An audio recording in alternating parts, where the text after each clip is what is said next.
क्या गुरु गोविंद सिंह जी और उनके 4 साहिबजादों का सपना साकार हो गया?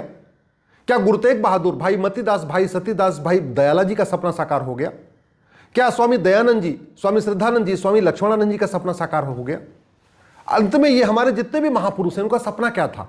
उनका सपना था धर्मांतरण रुक जाए और जो कन्वर्ट हो चुके हैं, जो धर्मांतरित हो चुके हैं, उनकी घर वापसी करा ले।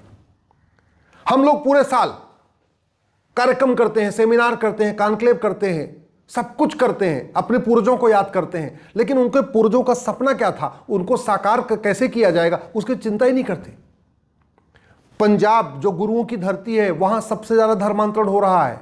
इस समय भारत में प्रतिदिन 10,000 हिंदुओं का धर्मांतरण हो रहा है, यानी हर साल 40 लाख हिंदुओं का धर्मांतरण हो रहा है। ये हमारे महापुरुषों ने धर्मांतरण रोकने के लिए अपना शीश कटवा दिया, अपना बलिदान दे दिया। 2 साहिबजादे युद्ध में मारे गए, 2 साहिबजादों को दीवार में चिनवा दिया गया, और हम धर्मांतरण आज भी नहीं रोक पाए, आजाद होके भी नहीं रोक पाए। चलो, मुगलों के समय धर्मांतरण नहीं रोक सकते थे, हम गुलाम थे।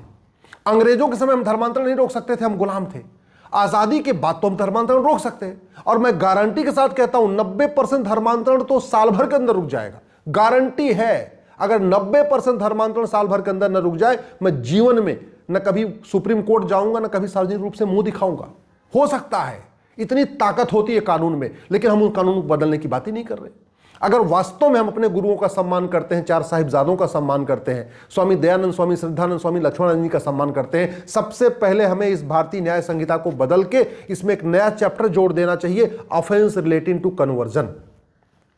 वास्तव में अगर हम 4 साहिबजादों का सम्मान करते हैं, अपने गुरुओं का सम्मान करते हैं, तो हमें धर्मांतरण को राष्ट्र की सुरक्षा के लिए खतरा घोषित करना चाहिए और तत्काल इस नेशनल सिक्योरिटी एक्ट को बदल देना चाहिए। अगर वास्तव में अपने गुरुओं का सम्मान करते हैं, 4 साहिबजादों का सम्मान करते हैं, तो धर्मांतरण को अनलॉफुल एक्टिविटी डिक्लेयर करना चाहिए और अनलॉफुल एक्टिविटी को तत्काल बदलना चाहिए। अगर वास्तव में हम चाहते हैं कि धर्मांतरण रुके, हमारे गुरुओं का सपना साकार हो, 4 साहिबजादों का सपना साकार हो, तो ऑर्गेनाइज क्राइम की धारा सेक्शन 111 को तत्काल बदलना चाहिए और धर्मांतरण को ऑर्गेनाइज क्राइम डिक्लेयर कर देना चाहिए। अगर हम 4 अपने साहिबजादों का सम्मान करते हैं, गुरु तेग बहादुर, गुरु गोविंद सिंह जी का सम्मान करते हैं, तो हमें तत्काल सेक्शन 113 BNS का बदलना चाहिए और धर्मांतरण को एक्ट ऑफ टेररिज्म डिक्लेयर करना चाहिए। अगर हम अपने गुरुओं का सम्मान करते हैं, 4 साहिबजादों का सम्मान करते हैं, तो हमें तत्काल BNS की सेक्शन 147 को बदलना चाहिए और धर्मांतरण को वेजिंग वॉर डिक्लेयर करना चाहिए। अगर वास्तव में हम अपने गुरुओं का सपना साकार करना चाहते हैं, तो हमें धर्मांतरण को भारत की संप्रभुता के लिए, देश की एकता अखंडता के लिए खतरा घोषित करना चाहिए, सेक्शन 152 बदलना चाहिए। अगर हम अपने गुरुओं का सम्मान करते हैं, तो हमें भारतीय साक्ष्य संहिता बदल के धर्मांतरण कराने वालों और उनके मददगारों का narco polygraph brain mapping test करने के लिए व्यवस्था करनी चाहिए और ये कानून को बदलना चाहिए। अगर हम चाहते हैं वास्तव में धर्मांतरण रुके, तो धर्मांतरण कराने वाले मिशनरियों, जिहादी और उनके मददगारों की नागरिकता खत्म करने के लिए इस सिटीजनशिप एक्ट को बदलना चाहिए। धर्मांतरण जो हो रहा है वो फंडिंग के दम पे हो रहा है, कुछ विदेशी फंडिंग आ रही है, कुछ भारत के अंदर फंडिंग हो रही है। भारत जो हवाला के जरिए फंडिंग होती है, काला धन से भी फंडिंग होती है। जितना ड्रग कारोबार हो रहा है, उससे जो फंडिंग आ रही है वो धर्मांतरण के ऊपर खर्च हो रहा है। और पंजाब में धर्मांतरण कराने का तरीका नहीं, पहले उन्होंने नशेड़ी बनाया और नशेड़ी बना बना के कन्वर्ट किया, आज भी फ्री में नशा बांट बांट के कन्वर्ट किया जा रहा है। तो अगर वास्तव में धर्मांतरण रोकना है तो ड्रग कारोबार रोकना पड़ेगा, और ड्रग कारोबार तभी रुकेगा जब नशा तस्करों की 100% प्रॉपर्टी जब्त करने, नागरिकता खत्म करने और उनको साल भर के अंदर फांसी देने के लिए कानून बनेगा। तो धर्मांतरण रुकेगा जब अगर ड्रग कारोबार रुकेगा, धर्मांतरण रुकेगा जब विदेशी फंडिंग रुकेगी। भारत में जो धर्मांतरण कराने वाले जिहादी और मिशनरी हैं, इनको विदेशी फंडिंग कराने के लिए ही 2010 में FCRA बना था। ये FCRA आज भी चल रहा है, इसलिए आज भी फंडिंग हो रही है और आज भी लगभग विदेशों से 50,000 करोड़ की फंडिंग हो रही है साल में। क्यों? क्योंकि ये कानून हमने खत्म नहीं किया।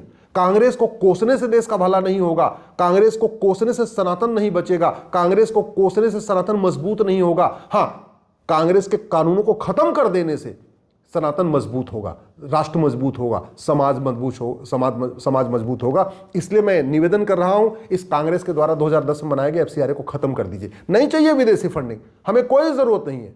ये सारी की सारी 90% विदेशी फंडिंग भारत को बर्बाद करने पे खर्च हो रही है। इसलिए एफसीआरए को बदलना पड़ेगा। अगर हमें धर्मांतरण रोकना है तो जो बैंकों के जरिए फंडिंग आ रही है इसको रोकना पड़ेगा, यूनिफॉर्म बैंकिंग कोड लागू करना पड़ेगा। धर्मांतरण रोकना है, हवाला के जरिए जो फंडिंग हो रही है उसको खत्म करना पड़ेगा, और वो तभी रुकेगा जब ये prevention of money laundering act बदला जाएगा और हवाला कारोबारियों की 100% प्रॉपर्टी जब्त करने, नागरिकता खत्म करने और साल भर के अंदर उनको फांसी देने के लिए कानून बनेगा।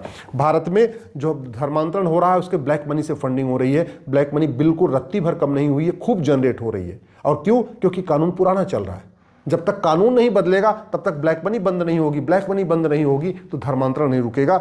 जो धर्मांतरण कराने वाले मिशनरी हैं, जिहादी हैं, उनको बेनामी फंडिंग हो रही है, और वो इसलिए चल रही है क्योंकि हमने संपत्ति को आधार से लिंक नहीं किया और बेनामी एक्ट को बदला नहीं है।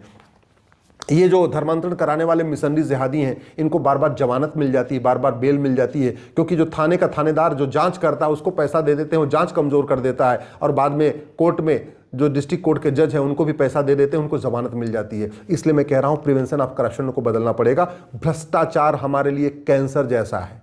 इस कैंसर को खत्म नहीं किया गया, न सनातन बचेगा, न भारत बचेगा, न हिंदुस्तान बचेगा। भारत को अगर बचाना है हमें एक यूनिफॉर्म पुलिस कोड लागू करना पड़ेगा। जब तक पूरे देश की पुलिस एक जैसा बिहेवियर नहीं करेगी, जब तक पूरे देश की पुलिस एक तरीके से जांच नहीं करेगी, जब तक पूरे देश की पुलिस स्वतंत्र नहीं होगी, निष्पक्ष नहीं होगी, रिस्पॉन्सिबल नहीं होगी, अकाउंटेबल नहीं होगी, तब तक धर्मांतरण नहीं रुकेगा। ये 1861 का पुलिस एक्ट चल रहा है, इसलिए पुलिस सत्ता के गुलाम बनी हुई है। जहां पे जिस जैसी सत्ता उसके हिसाब से पुलिस का बिहेवियर है। यूपी में पुलिस बुलडोजर लेके दौड़ती रहती है, पंजाब की पुलिस कुछ नहीं कर रही, बंगाल की पुलिस कुछ नहीं कर रही, तमिलनाडु की पुलिस नहीं करती है धर्मांतरण कराने वालों के खिलाफ। जिस तरीके से कार्रवाई करनी चाहिए वो नहीं करनी चाहिए। धर्मांतरण राष्ट्रीय खतरा है। धर्मांतरण पूरे देश में हो रहा है। धर्मांतरण उत्तर से दक्षिण, पूरब से पश्चिम हो रहा है। इसलिए राज्यों द्वारा बनाए गए कानून से धर्मांतरण खत्म नहीं होगा। धर्मांतरण का समाधान संसद में करना पड़ेगा। संसद में कानून बनाया जाए, फंडिंग रोका जाए, narco polygraph brain mapping test की व्यवस्था किया जाए। मैं गारंटी के साथ कहता हूं गुरु तेग बहादुर जी का सपना साकार होगा, गुरु गोविंद सिंह जी का सपना साकार होगा, 4 साहिबजादों का सपना साकार होगा।